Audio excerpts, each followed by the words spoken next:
এয়া আমাৰ মিস্ত্ৰীসকল লাগি আছে। মানে আমাৰ কামবিলাক ৰাতিপুৱা 5টাৰ পৰা আৰম্ভ হয়, ৰাতি গড়ে 8-9টা বাজি যায়। পুৰণা মিস্ত্ৰীৰ কথাটো অলপ দেৰিলৈকে কৰোঁ আৰু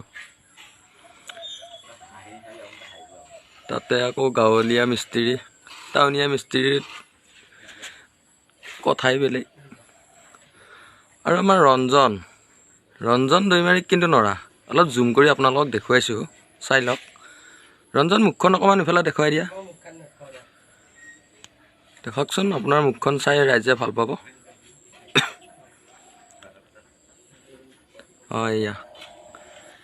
এয়া আমাৰ ছাতৰ কাম চলি আছে আৰু এইফালে এয়া ফাউণ্ডেশ্যন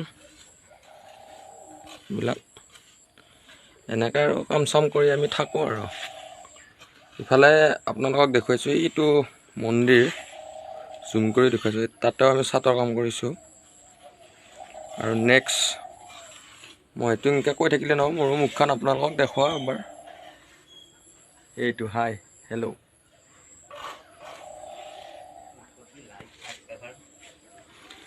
আৰু মিস্ত্ৰীৰ কিবা যদি কাম থাকে আপোনালোকে আমাক দিব, আমি আৰু উঠি অহা ল'ৰা কাম চাম কৰিয়ে খাব লাগিব, চাকৰি বাকৰিটো নাপালোৱে। এয়া আৰু চাকৰি আৰু আমাৰ জীৱন কি আছে। এইটো আমাৰ বছ, মেইন বছ চাই আছে আমাৰ ফালে। অকণমান জুম কৰি আপোনালোকক দেখুৱাইছোঁ। বছ অকণমান শিখৰটো চপাই দিয়ক।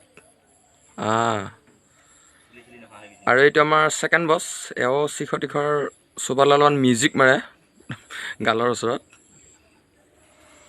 এইটো লেট বহে এনেকৈ আৰু আমাৰ ভিডিঅ'টো চাই যদি কিবা ভাল লাগিছে আপোনালোকৰ, লাইক কমেণ্ট শ্বেয়াৰ কৰি দিব। আৰু ওচৰতে থকা বাজনাটো টেং টেংকৈ বজাই দিব। আজিলৈ এৰিছোঁ, বাই।